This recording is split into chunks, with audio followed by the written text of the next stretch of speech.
Eu não poderia imaginar que um dia chegaria a este ponto de minha vida.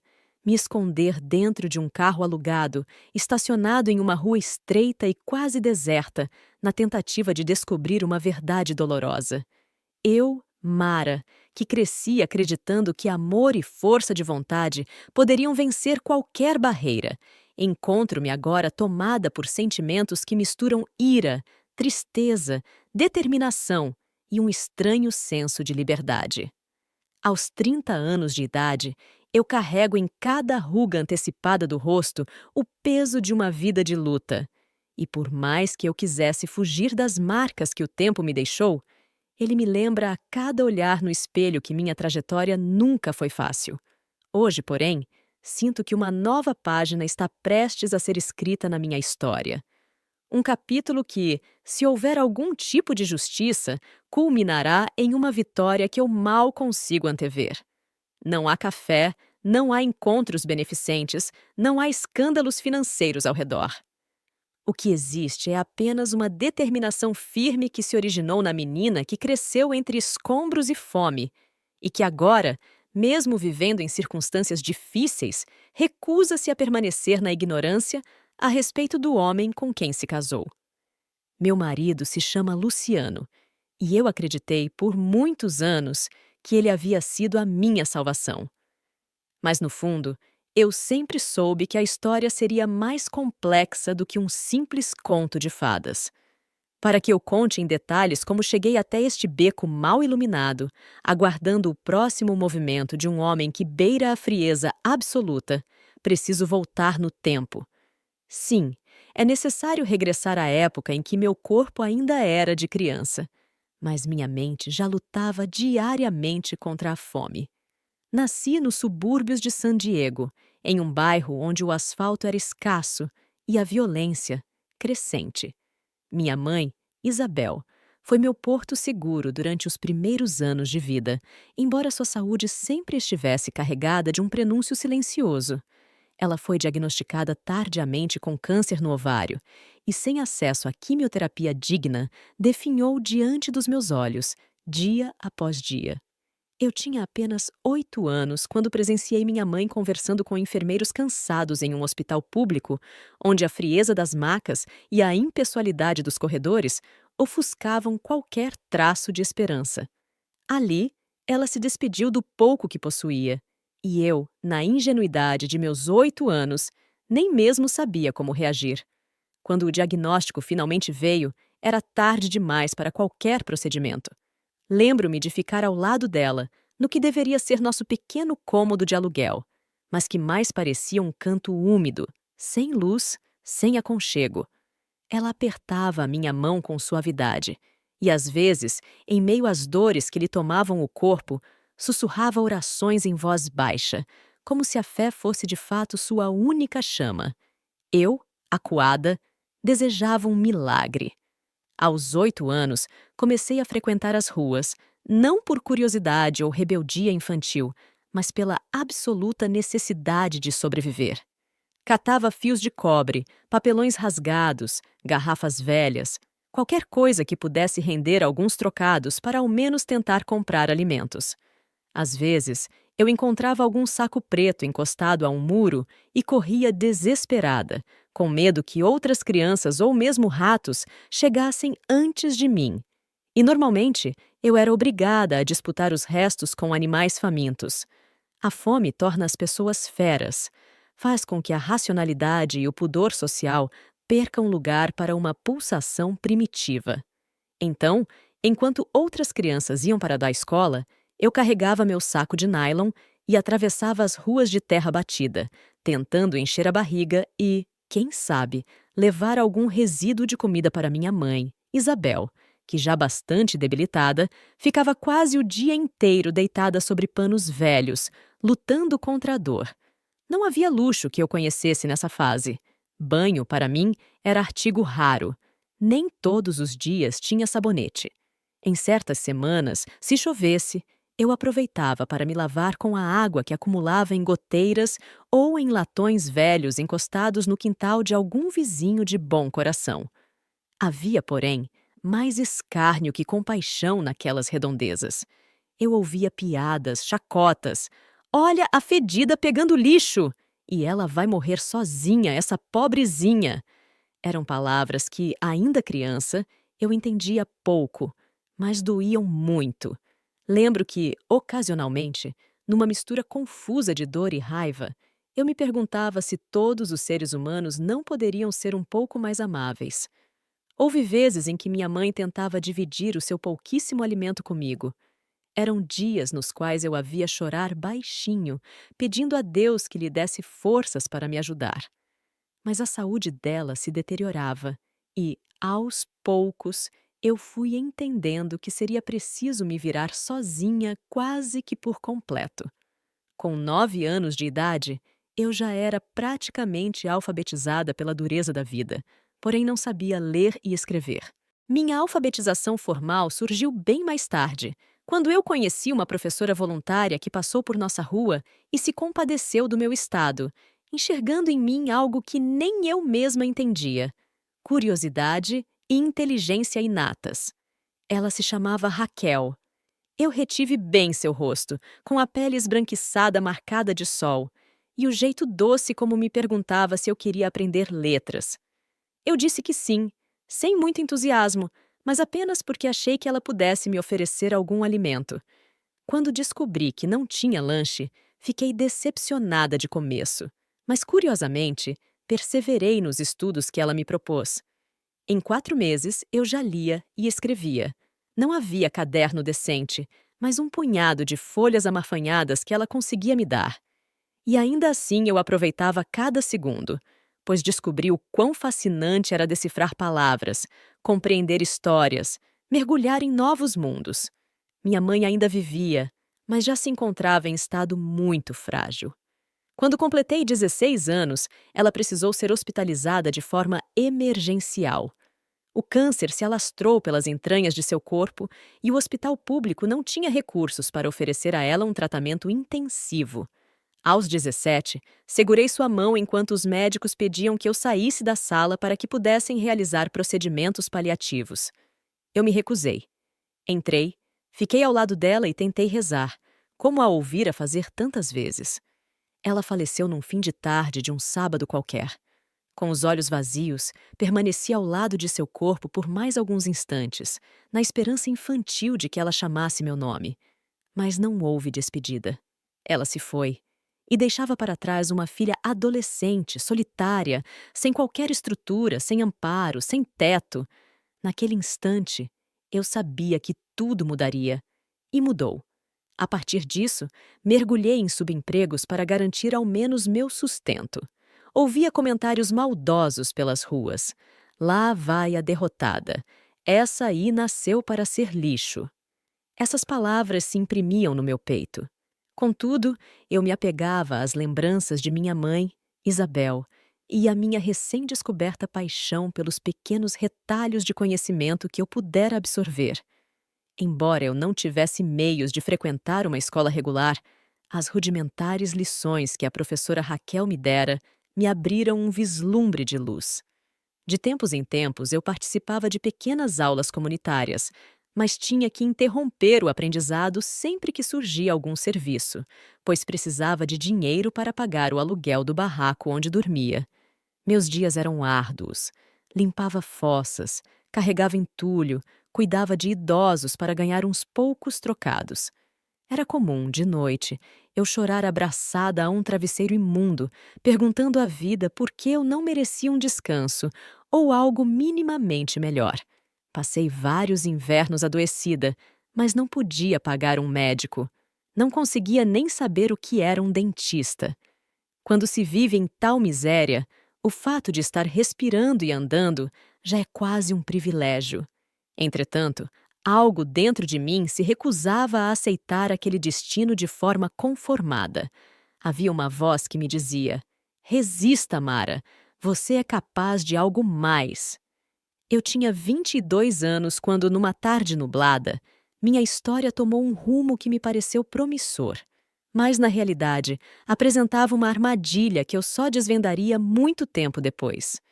Eu estava catando latinhas e papelões em frente a uma imensa mansão, num bairro nobre que parecia pertencer a outro planeta. Meu rosto estava sujo, meus cabelos emaranhados, e eu usava a única roupa que possuía, uma calça rasgada e uma blusa esgarçada.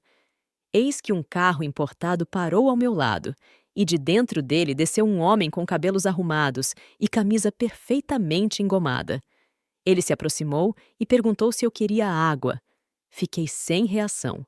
Ninguém jamais me havia perguntado algo assim senão para zombar de mim. No entanto, ele soava cordial. Seu nome era Luciano e tinha 30 anos de idade. Ao me oferecer aquela água, abriu um sorriso que parecia genuíno. Meu coração fragilizado adotou aquele gesto como se fosse um sinal de Deus. Eu, que crescera ouvindo palavras duras, de repente me deparei com um homem que não demonstrava preconceito, ao menos não de imediato. Embora desconfiada, aceitei a água e ele puxou conversa. Queria saber minha história. Perguntou por que eu estava ali revirando latas. Contei resumidamente que era órfã, vivia de bicos e carregava nas costas a dor de perder minha mãe sem ter podido fazer nada. Ele demonstrou compaixão, comentou que admirava minha força de vontade e, naquele mesmo dia, me ofereceu uma quantia de dinheiro para eu me alimentar. Recusei, inicialmente, por orgulho e por receio. Mas ele insistiu com tal gentileza que acabei aceitando, e isso abriu uma brecha para novos encontros. No começo, eu achava que nada além de um contato solidário poderia surgir dali. Qual seria o interesse de um homem tão sofisticado, com um carro caro e ar de executivo, numa garota que mal conseguia tomar um banho quente? Mas, com o passar das semanas, ele começou a me procurar. Aparecia no mesmo horário e me trazia uma pequena cesta de alimentos, aparelhos de higiene pessoal, dizendo que tinha contatos que lhe forneciam aquilo e que não custava nada me doar. Passei a esperar por esses instantes.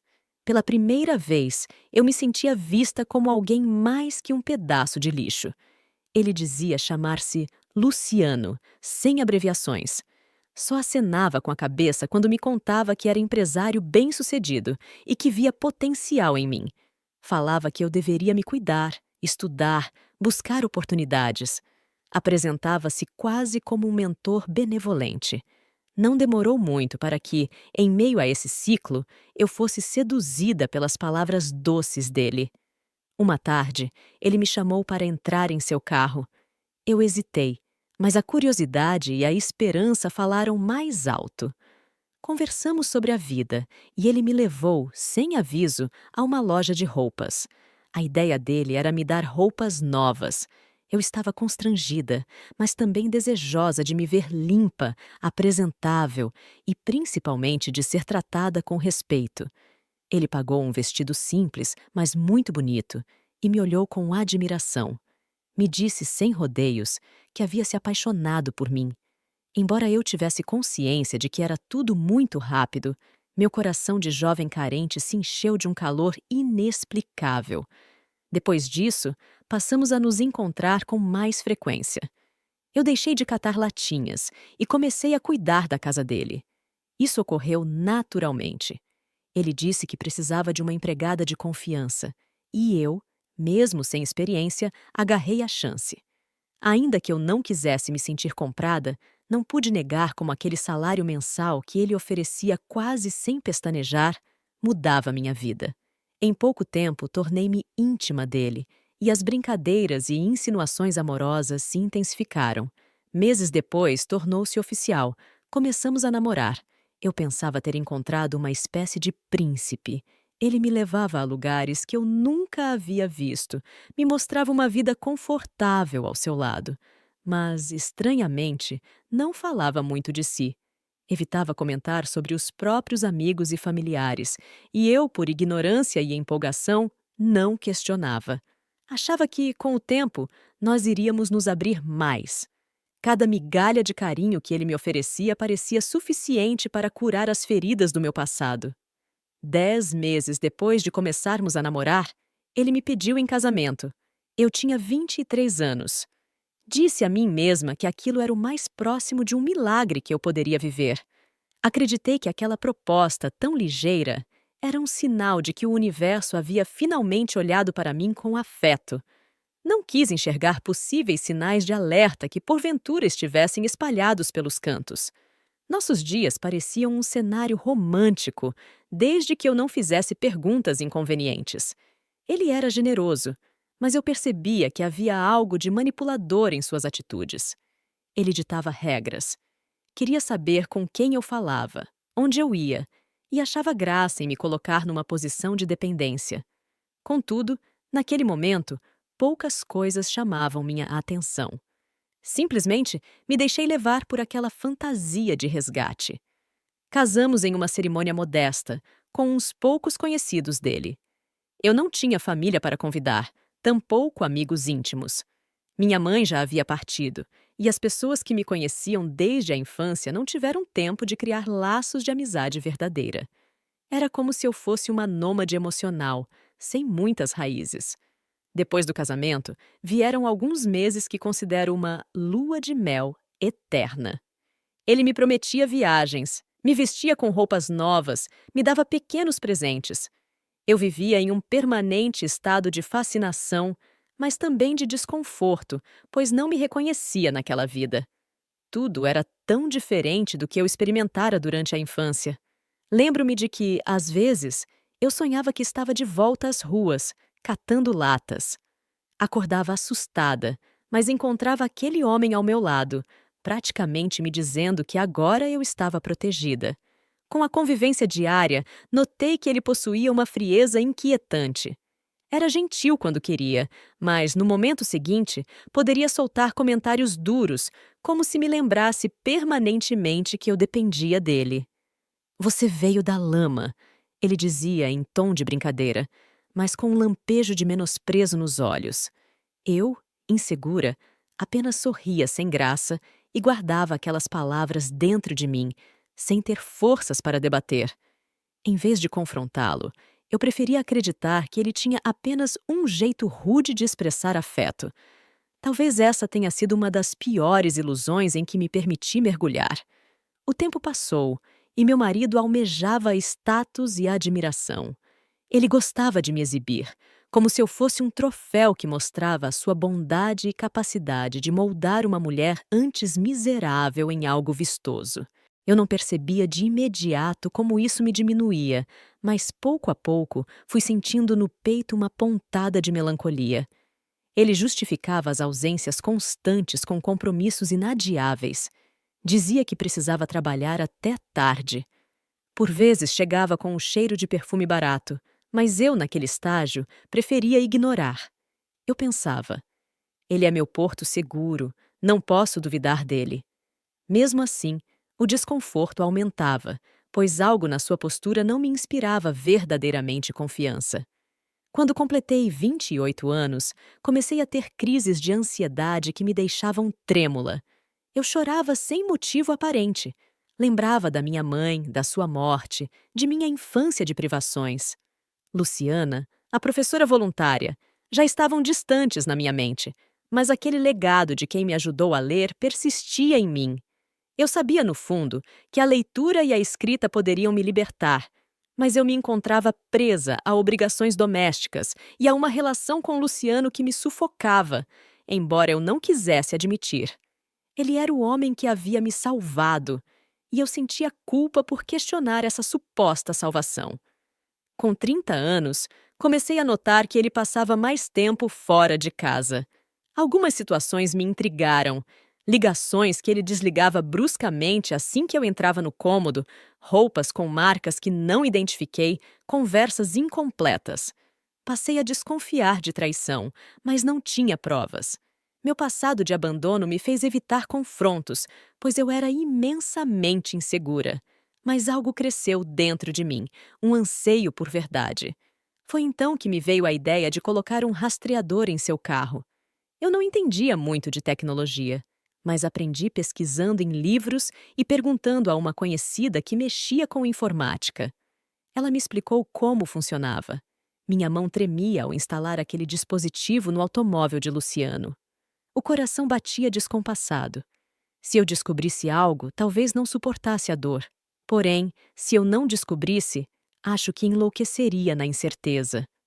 O rastreador funcionou.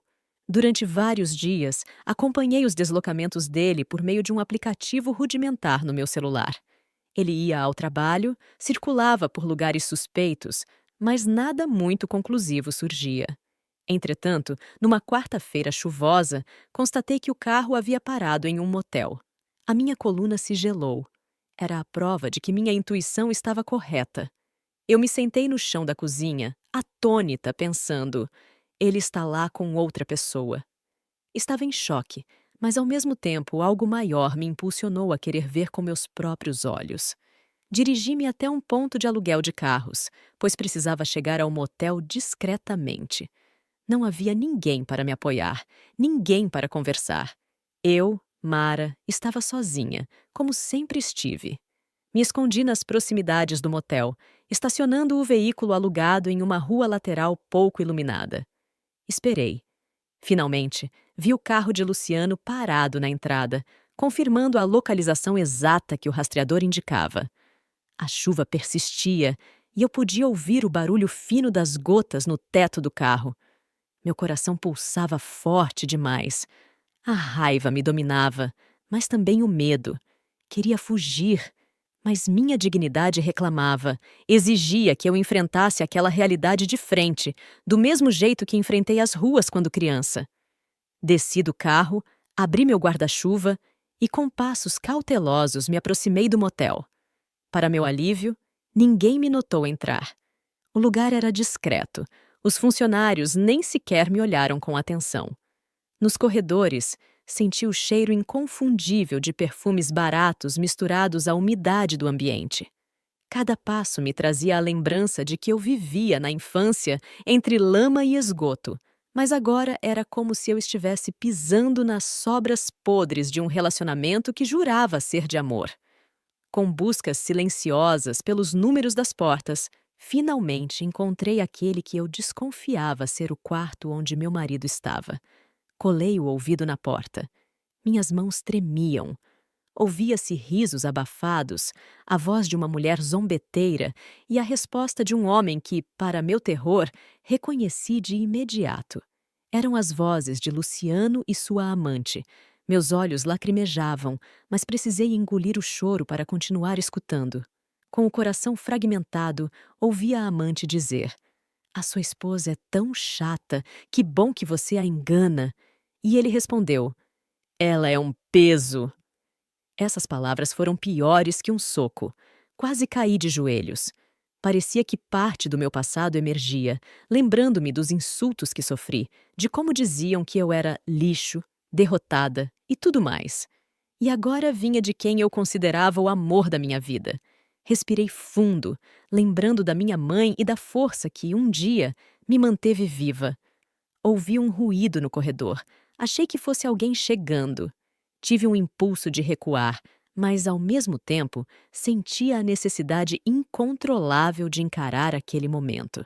A raiva me dominou. Girei a maçaneta com força. A porta do quarto se abriu. Eu permaneci parada, apenas encarando. Lá estavam os dois, em trajes íntimos, o corpo de Luciano e de sua amante entrelaçados, mas interrompidos na exata fração de segundo em que me viram na entrada. O silêncio que se fez, naqueles instantes, foi sepulcral.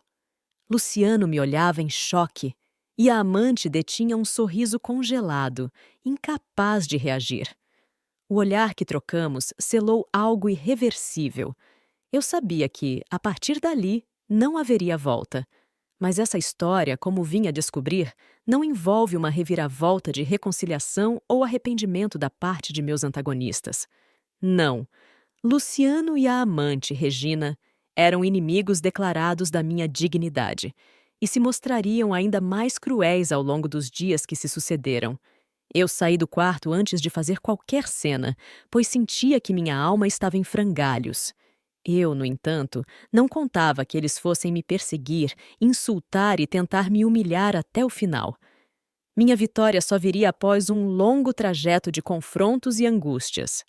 Quando voltei para casa, esperei Luciano aparecer. Pensei que ele viesse com um pedido de desculpas, talvez um ar de arrependimento. Mas, em vez disso, encontrei um homem com feições duras, frio como uma estátua. Ele me recriminou por ter lhe seguido. Disse que eu era patética e que não conseguiria nada com aquelas minhas desconfianças. Afirmou que, se eu quisesse brigar por algo, que fosse embora, pois ele não se importava. Aquelas palavras me feriram, mas também me revoltaram. Aquela mesma revolta que senti quando catava lixo e me mandavam embora de portas em portas.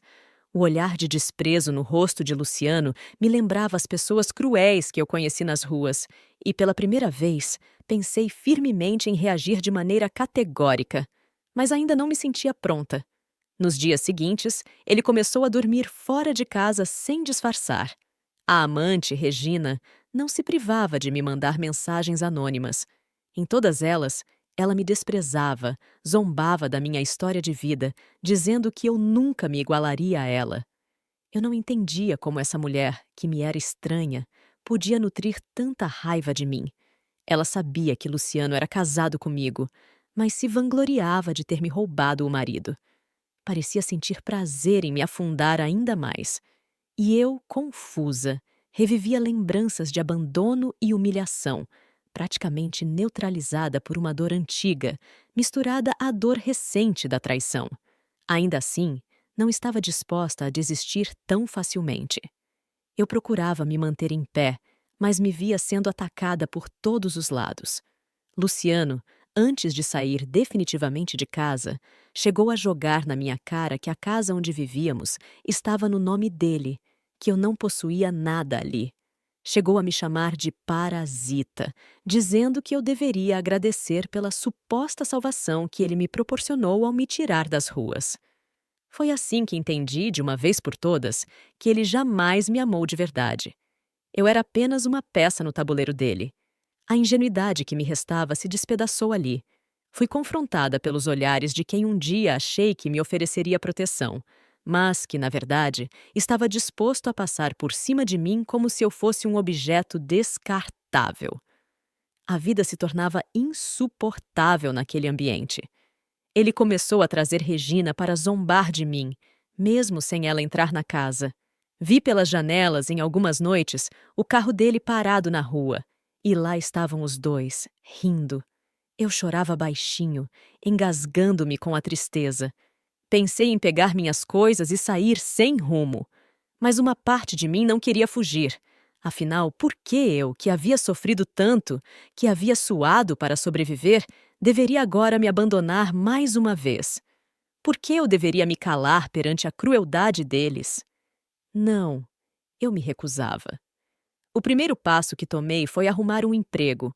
Usei o conhecimento mínimo que eu possuía em leitura e escrita para redigir um currículo modesto. Não mencionei nada de minha origem. Encontrei uma oportunidade como auxiliar de limpeza em um pequeno depósito de materiais, numa região pouco movimentada, mas que me pagava o suficiente para alugar um quartinho simples. Eu sabia que, se eu quisesse me libertar, precisava sair da influência de Luciano. Precisava reconstruir a minha vida, por mais doloroso que fosse aceitar que aquele casamento era uma ilusão morta. Algo em mim, todavia, ainda queria enfrentar os dois. Havia um clima de ou eu vencia ou seria empurrada para o buraco novamente. E eu me recusei a voltar para o buraco.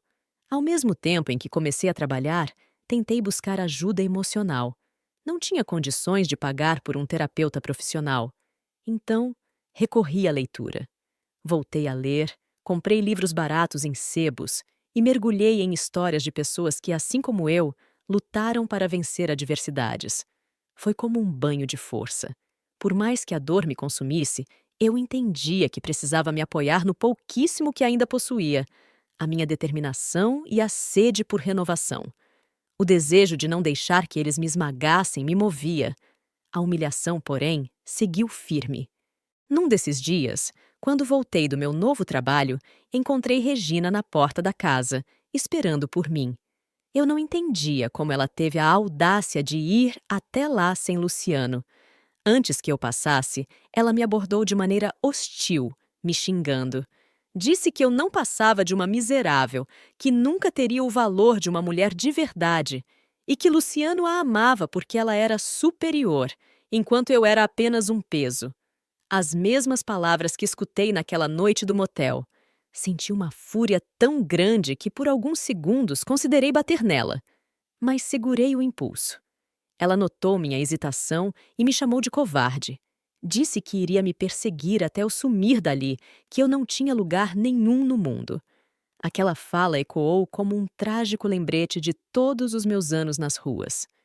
Entretanto, ergonomicamente, eu me mantive ereta e apenas retruquei algo como: "Você não vai vencer."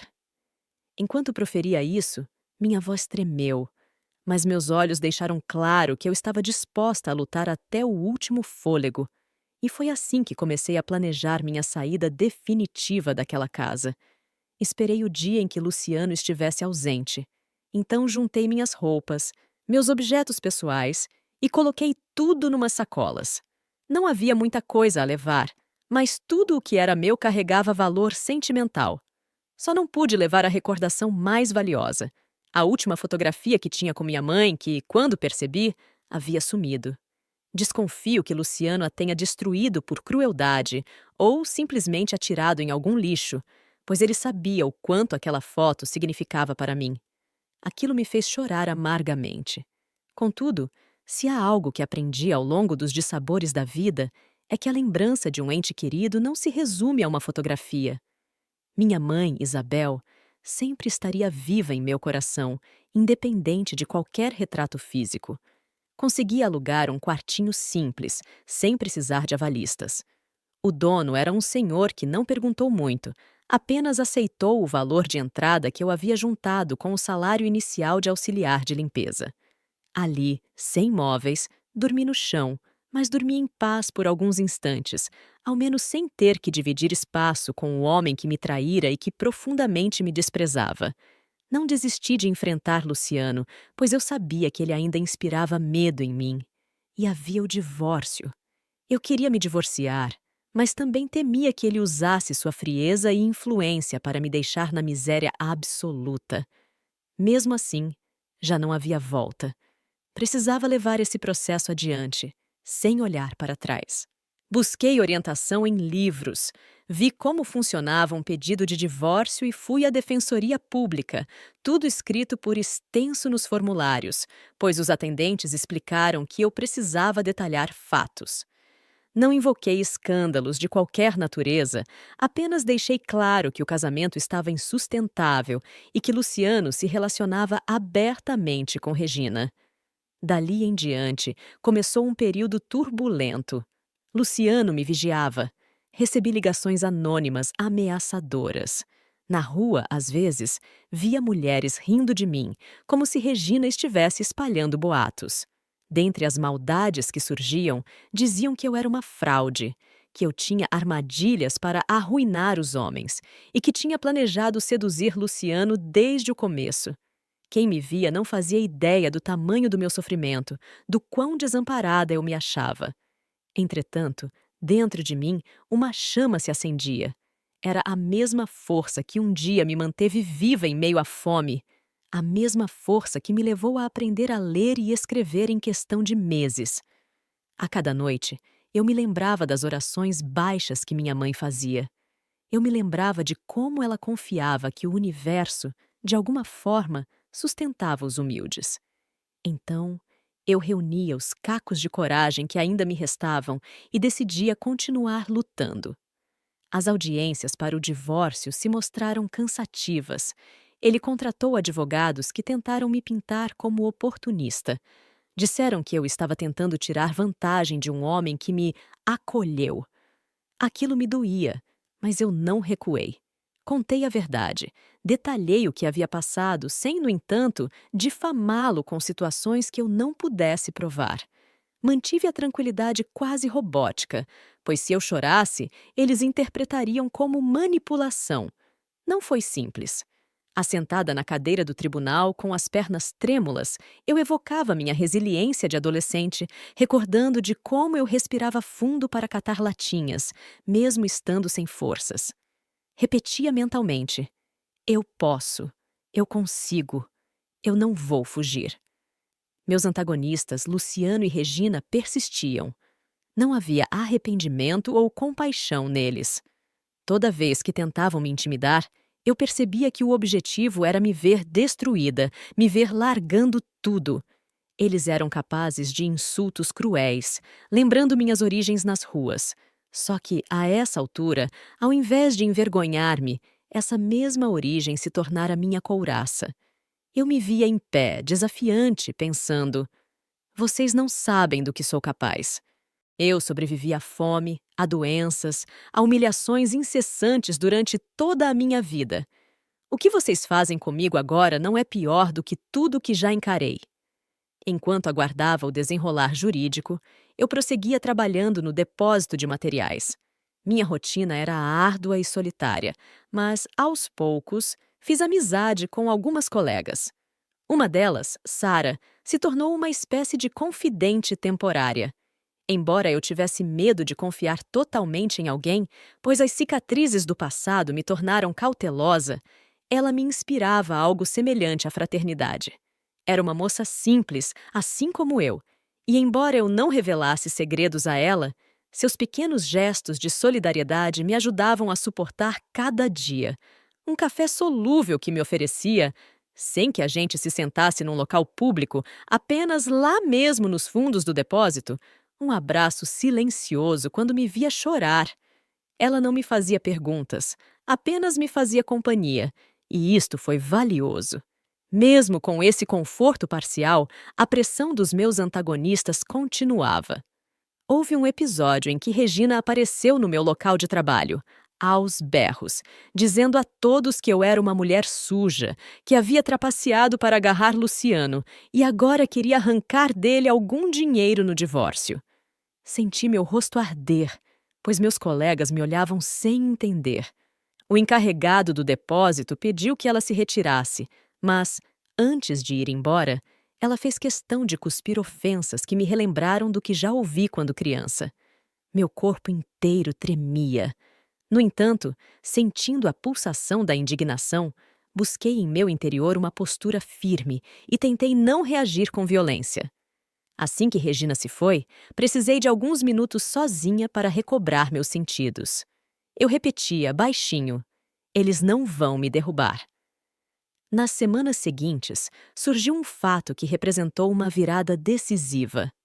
Recebi uma carta do tribunal informando que a fase final do processo de divórcio estava marcada para dali a alguns meses e que, possivelmente, haveria uma divisão mínima de bens, o que permitiria que eu tivesse algum fundo para recomeçar minha vida. Nessa mesma época, conheci, através de um folheto preso num mural, uma oportunidade de fazer um curso livre de habilidades práticas, como cuidadora de idosos. Apesar de minhas memórias de cuidar de idosos por tostões, há muito eu não exercia essa função. Mas, dessa vez, o curso me daria um certificado, algo que me credenciaria de forma mais digna. Vi nisso a chance de dar um rumo diferente à minha trajetória profissional. Também seria útil caso eu decidisse mudar de cidade. Eu me inscrevi e, para minha surpresa, fui aceita. Os constantes ataques de Regina e as perseguições de Luciano, porém, não arrefeceram. Eles pareciam empenhados em me ver desistir, talvez esperando que eu sumisse de vez, abandonando qualquer direito. Só que, a cada novo golpe, algo em mim se fortalecia. O ódio que eles disseminavam se tornava um combustível para a minha resistência. Eu conversava comigo mesma à noite, lembrando-me de quem eu era. Uma garota que havia crescido sem asfalto, sem escola, e que, com a ajuda de uma professora voluntária, aprendera a ler e escrever em 4 meses. Eu, que venci a fome, que enterrei minha mãe com as próprias mãos, que chorei ao ver ratos cavalcando meu único saquinho de alimento. Agora eles achavam que poderiam me destruir com insultos? Não, aquilo não iria acontecer. Ainda assim, enfrentei momentos de profunda tristeza. Havia dias em que eu me trancava em meu quarto alugado e soluçava, recordando-me do momento em que descobri a traição. Podia ouvir claramente a voz da amante. Sua esposa é tão chata, que bom que você a engana. E a dele? Ela é um peso. Essas palavras pareciam um eco lamentável que me perseguia. Eu chegava a me sentir novamente uma criança indefesa, correndo atrás de sacos de lixo. Mas agora, por mais que doesse, eu compreendia que possuía a força interior necessária para sair dessa situação. Dessa forma, ainda que imersa em dor, eu persistia. Os meses se passaram e o dia da audiência final do divórcio chegou.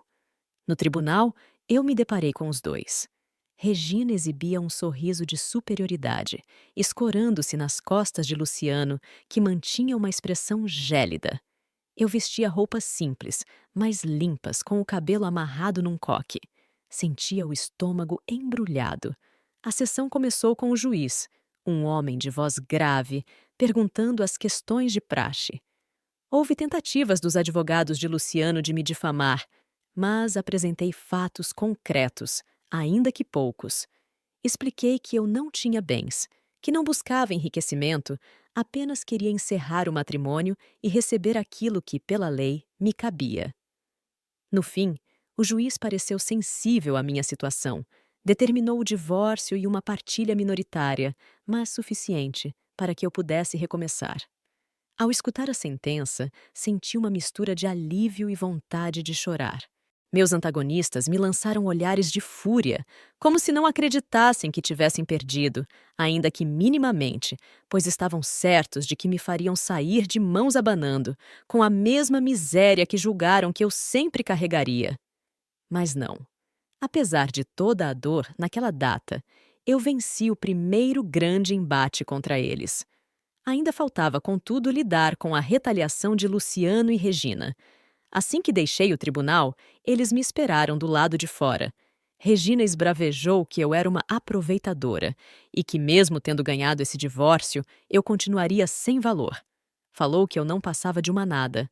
Luciano, impassível, se limitou a jogar contra mim um olhar de desprezo. Nada indicava um pingo de remorso. Eles se foram, me deixando ali, no alto das escadas do prédio, com um misto de triunfo e exaustão. O sol daquela tarde pareceu mais quente que o usual. Respirei fundo e desci cada degrau, sentindo que, embora eu houvesse conquistado uma vitória legal, ainda tinha um sentimento de indignação preso na garganta. Queria mostrar a eles que eu não era uma derrotada. Foi então que minha vida passou a caminhar rumo a um novo horizonte. Usei parte do dinheiro que recebi da partilha para frequentar o curso de cuidadora de idosos e comprei alguns materiais que me faltavam em casa. Tentei avançar na minha formação, pois percebi que, pela primeira vez, eu poderia construir algo sem depender de ninguém.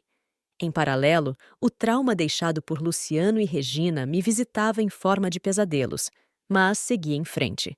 Concluí o curso, obtive o meu certificado e comecei a procurar trabalho na área. Apareceu a chance de cuidar de um idoso numa casa simples, um senhor doente que precisava de atenção. O salário não era alto, mas pagava mais do que o depósito, e eu enxerguei ali a perspectiva de fazer algo no qual meu empenho e minha bondade poderiam se manifestar. Eu deixei o depósito, com o coração grato pelo período em que trabalhei lá, e mergulhei nessa nova rotina. Dividia meu tempo entre o cuidado ao idoso e alguns estudos extras de enfermagem básica, pois alimentava o sonho de, num futuro próximo, prestar concurso para alguma área de saúde. A princípio, imaginei que, com o divórcio e a distância, meus antagonistas diminuiriam os ataques. Porém, Regina parecia obstinada em me perseguir. Ela encontrava maneiras de ligar para a casa onde eu trabalhava, deixando mensagens anônimas para me ofender. Eu não contei nada ao idoso ou à família dele, pois temia perder o emprego. Então, passei a ignorar, bloqueando números e pedindo a Deus que me desse paciência. Reafirmei meu compromisso interno de não ceder, de não deixá-los vencer. E segui. Quando eu estava perto de completar um ano nessa casa, o idoso a quem eu assistia faleceu. Foi um baque, mas não algo inesperado, pois ele já estava muito frágil. A família me agradeceu e até me ofereceu uma pequena indenização por todo o apoio. A emoção de ver meu esforço reconhecido tocou profundo em minha alma, pois eu lembrei da minha mãe, Isabel, e de como eu gostaria de ter podido cuidar dela com o conhecimento que agora possuía. Ali, percebi que cada ato de cuidado reverberava em mim como uma forma de resgatar algo que me foi negado na infância. Um sentimento agridoce, mas que me fortalecia. Além disso, essa experiência me trouxe a certeza de que eu desejava prosseguir na área da saúde, ajudando pessoas vulneráveis. Então, decidi tentar estudar para concursos, pesquisando formas gratuitas de me preparar. Não era nada fácil, pois minha bagagem educacional era mínima e a memória de quando fui alfabetizada, tão tardiamente, ainda me perturbava. Mas eu não me deixei intimidar. Passei a frequentar uma biblioteca comunitária, onde lia livros sobre enfermagem, primeiros socorros e também livros de literatura que expandiam meu vocabulário e me ajudavam a escrever melhor. Tinha 30 anos, mas sentia que ainda havia tempo para reescrever minha história. Em meio a isso, os ataques voltaram a se intensificar. Luciano apareceu uma vez na portaria do prédio onde eu morava, gritando meu nome. Aparentemente, Regina o havia convencido de que eu estava espalhando boatos a respeito do relacionamento deles. Nada mais falso, pois eu só queria distância dos dois. Mas eu não recuei. Chamei a polícia, aleguei perturbação, e ele foi embora com um misto de raiva e escárnio no rosto. Regina, por sua vez, continuou a telefonar para mim, mesmo que por números diferentes, e me enviar recados agressivos. Em determinada ocasião, chegou a esperar-me na esquina da biblioteca comunitária para tentar me humilhar em público. Mas quando ela começou a gritar comigo, as pessoas ao redor interviram, censurando aquela atitude. Ela arregalou os olhos, vazou praguejando. Vi a pequenez dela com clareza. Percebi que era exatamente a mesma crueldade que eu conhecia em tantos rostos no passado. Uma pessoa que se alimenta de humilhar aqueles que julga ser mais fracos. Mas eu não era fraca mais. Cada dia de luta me tornava mais ciente da minha força. A aplicação no estudo aumentava, e quando finalmente surgiu a data de uma prova para um concurso de auxiliar de enfermagem, me inscrevi. Eu não tinha muitas expectativas, pois sabia que meu conhecimento era limitado. Ainda assim, procurei me dedicar intensamente. A cada questão que eu lia, lembrava do meu percurso de alfabetização tardia. Recordava da noite em que eu passava frio e rezava pedindo um prato de comida. Então me perguntava: como cheguei até aqui? A resposta vinha silenciosa, mas firme. Você resistiu, Mara. Sobreviveu ao abandono, à dor, às ameaças. Está aqui, viva, estudando. Essa constatação me fazia levar a caneta às páginas de estudo com renovada determinação. No dia da prova, comparecia a uma sala cheia de pessoas certamente mais preparadas que eu. Muitos tinham apostilas, livros sublinhados, pareciam confiantes. Eu segurei meus papéis amassados, contendo anotações que eu mesma fizera. Respirei fundo e logo depois me sentei para iniciar o exame. Senti muito nervosismo, mas ao mesmo tempo aquela chama de esperança. Se eu fracassasse, ao menos eu teria tentado. E caso passasse, poderia abrir uma nova porta para o meu futuro. Fiz cada questão com calma, valendo-me de toda a leitura que acumulei nos últimos meses. Saí de lá exausta e fui caminhar pelas ruas do bairro, comprimindo o cansaço, olhando o movimento de pessoas que seguiam com suas vidas. Em meu íntimo, eu ainda sentia as marcas da humilhação que vivi com meu marido, mas, ao mesmo tempo, me reconhecia mais forte do que nunca. Havia, entretanto, uma última cartada dos meus antagonistas. Alguns dias depois da prova, Regina encontrou maneira de me mandar uma mensagem ameaçando contar mentiras sobre mim, com o objetivo de me prejudicar no resultado do concurso. Dizia que eu era uma impostora, uma irresponsável, e que faria o possível para me desqualificar em qualquer ambiente de trabalho. Juntamente, recebia áudios de Luciano com insultos velados, reafirmando que eu deveria ter continuado nas ruas, pois na visão deles era onde eu pertencia. Doeu, mas havia em mim uma nova coragem. Não me deixei abalar, apenas salvei aqueles áudios e mensagens. Não tanto para processá-los judicialmente, pois eu não tinha recursos para arcar com advogados, mas para me lembrar de que nenhum deles merecia minhas lágrimas ou meu desespero. As semanas se arrastaram e, finalmente, saiu o resultado do concurso. Com o coração acelerado, fui até a biblioteca comunitária para ver no computador a lista de aprovados. Meus olhos percorreram a tela, repletos de ansiedade. Num primeiro momento, não encontrei meu nome. Tive um calafrio e pensei: falhei. Mas então, um pouco mais abaixo na lista, li: Mara Isabel. Meu nome completo aparecia, com a pontuação mínima necessária. Eu estava classificada, não entre as primeiras, mas o suficiente para aguardar uma chamada futura. Senti um turbilhão de alegria e alívio. Segurei as lágrimas diante das pessoas, mas por dentro eu gritava, lembrando-me de minha mãe Isabel, desejando que ela pudesse ver aquilo, minha conquista simples, porém gigantesca para alguém como eu. Quando saí da biblioteca, sentei-me num degrau de uma escada externa e chorei pela primeira vez em muito tempo. Chorei de felicidade, de libertação. Mesmo nos piores dias, quando dormia em um barraco gotejante ou catava latas pelas ruas, eu sonhava vagamente com uma vida digna. Agora, as peças se encaixavam. Eu venci a minha primeira grande prova formal. Apesar das tentativas desesperadas de Regina e Luciano de me esmagar, eu me levantava cada vez mais resiliente. Ao saber do meu resultado, Regina partiu para ofensivas ainda mais desconexas. Disse que se eu entrasse de fato no serviço público, ela denunciaria fraudes que eu supostamente cometi. Sem provas, obviamente. Mas o tom ameaçador não arrefeceu. Eu, já calejada, ignorei. Tinha em mente a convicção de que nada mais do que a verdade prevaleceria, e eu, definitivamente, não carregava culpa ou fraudes. Quanto a Luciano, ele se recolheu à própria arrogância, parando de me contactar diretamente, talvez percebendo que seus ataques não surtiam mais efeito. Foi então que, numa tarde comum, recebi uma ligação que mudaria o rumo dos acontecimentos. Era a Central de Saúde, onde eu me candidatara.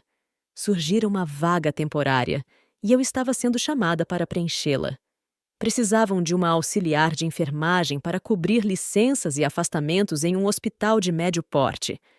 Embora o cargo fosse temporário, poderia abrir caminho para a efetivação. Eu aceitei na hora. Senti o coração bater acelerado, recordando do quanto eu havia desejado esse momento.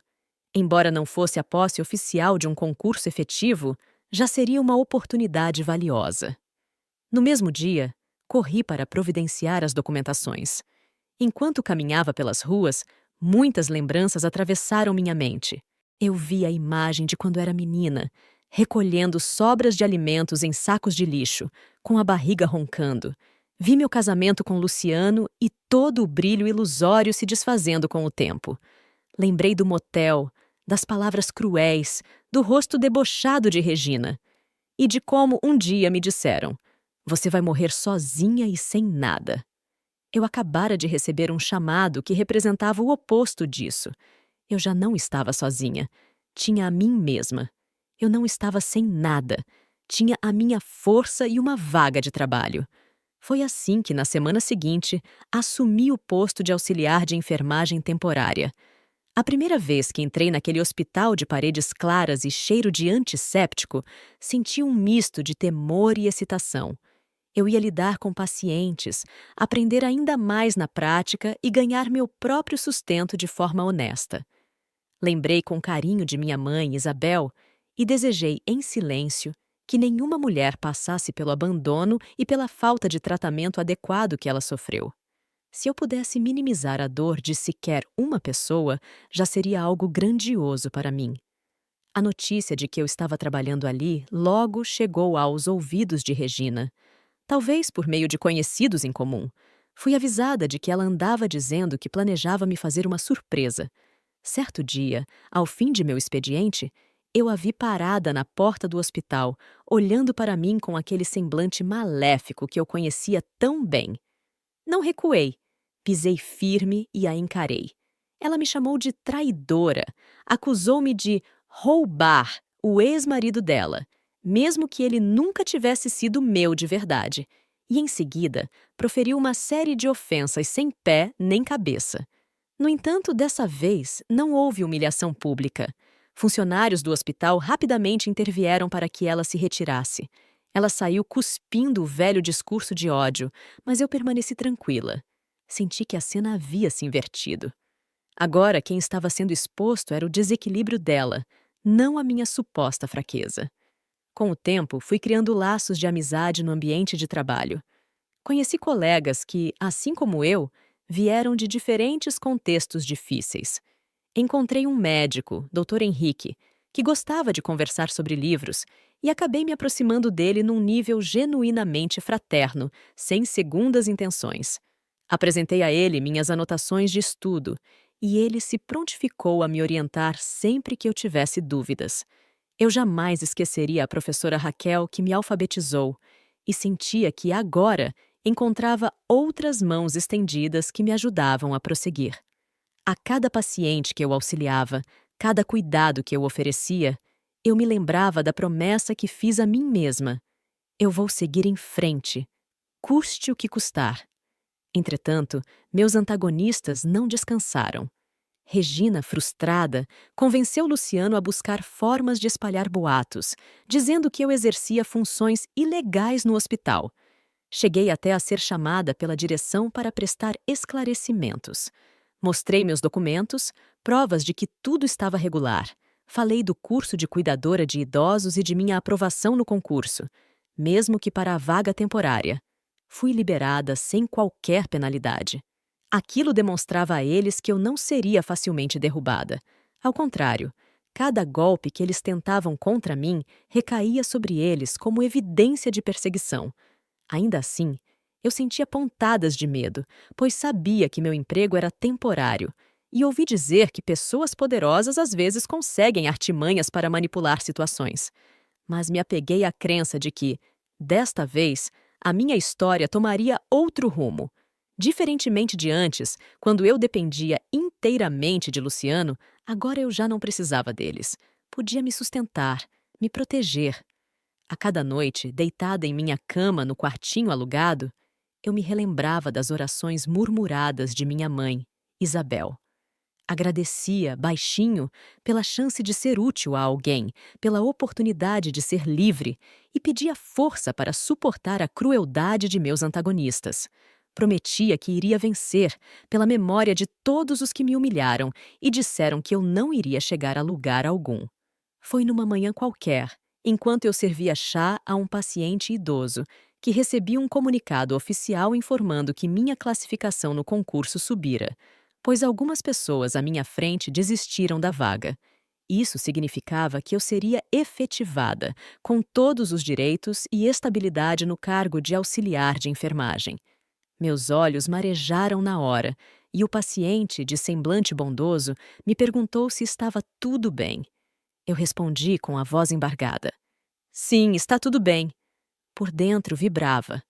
Quando o horário de minha pausa chegou, precisei me isolar para absorver a notícia.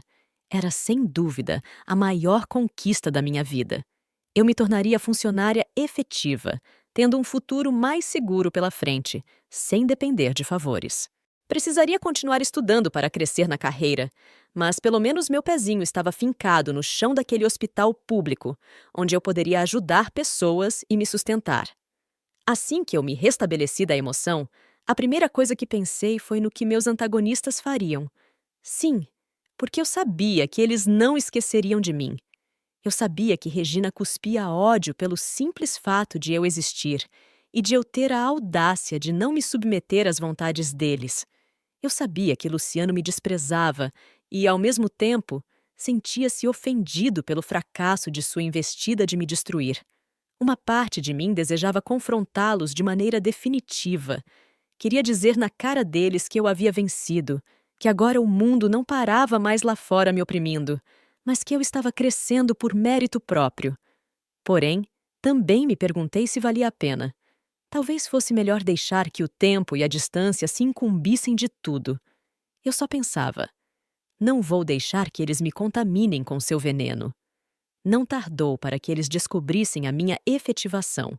Fiquei sabendo por terceiros que Regina, enfurecida, chegou a dizer que me mataria. Talvez fosse um blefe.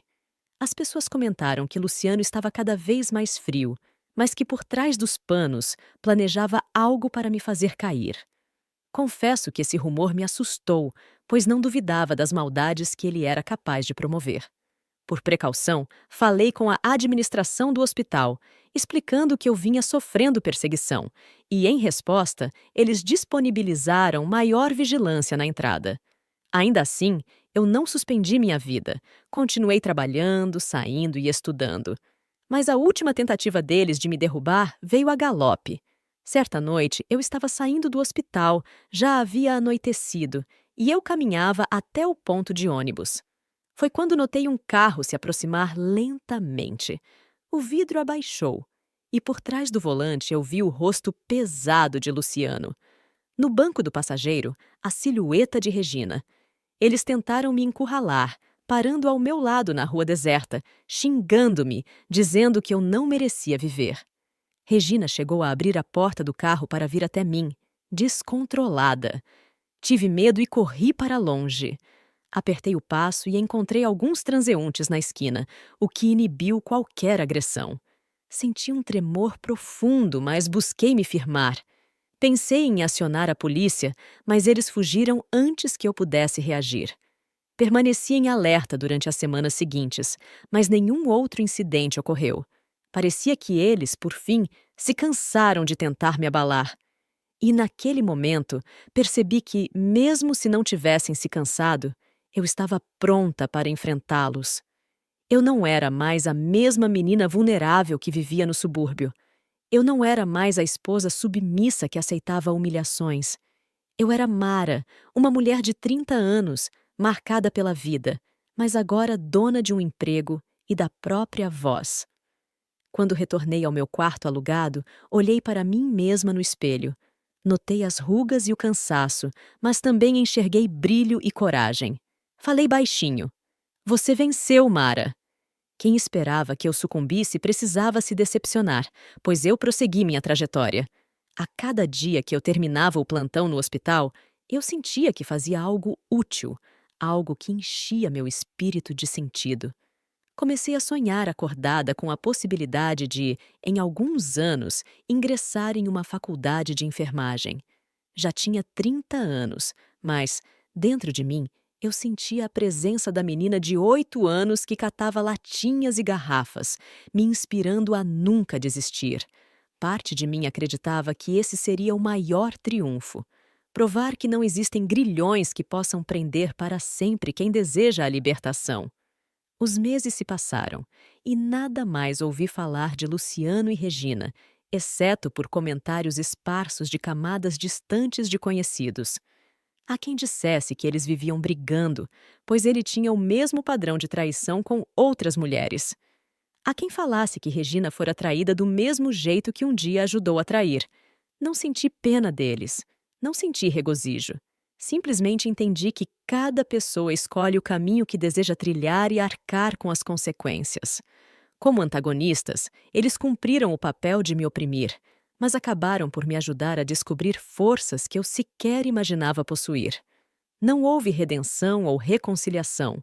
Para mim, estava claro que eles nunca se arrependeriam, que continuariam semelhantes, espalhando amargura. E eu não queria manter nenhum laço com eles. No fim das contas, o meu triunfo não foi apenas o divórcio ou a efetivação no emprego, mas a constatação de que eu podia escrever minha própria história, sem depender de um príncipe que, na verdade, atuava como lobo. Na minha narrativa, o momento mais doloroso foi a descoberta da traição e a humilhação que se sucedeu. Entretanto, a conquista que veio em seguida me possibilitou perceber que, ao final de tudo, eu estava em pé, sozinha, mas viva, com uma vida inteira pela frente. As marcas de cada dificuldade permaneceram como cicatrizes. Porém, hoje, olho para elas não com vergonha, senão com um certo orgulho. Sobrevivi.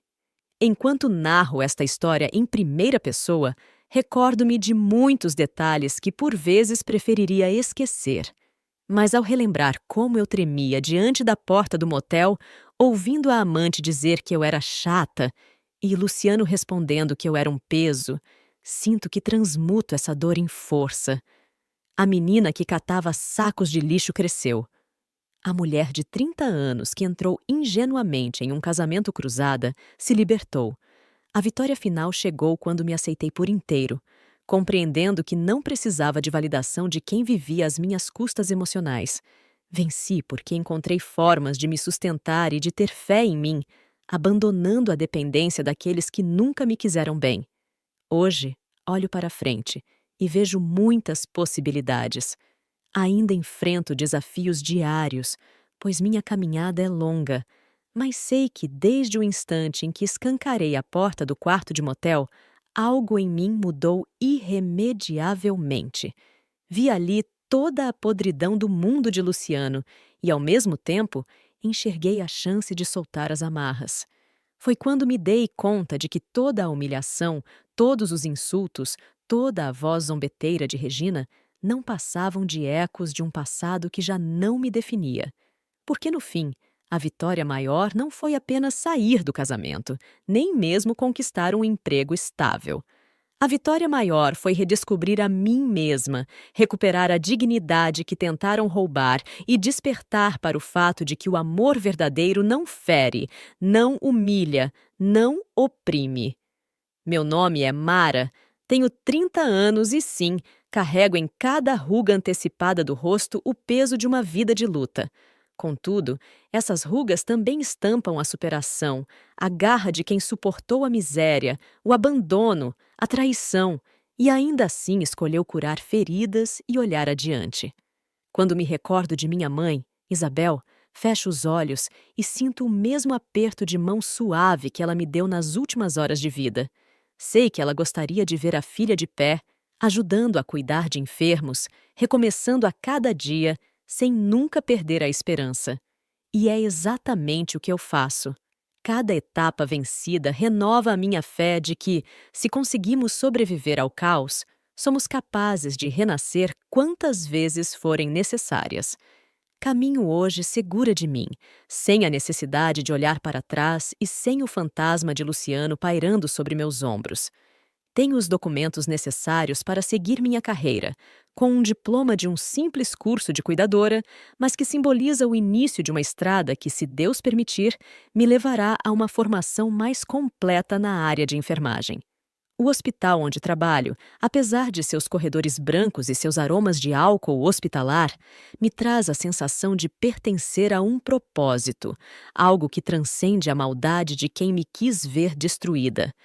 E naquelas manhãs em que acordo mais triste, em que as memórias do passado me empurram para a beira de uma angústia, faço um exercício simples. Lembro-me da chuva que caía sobre mim quando criança, tentando lavar as lágrimas que eu derramava por fome.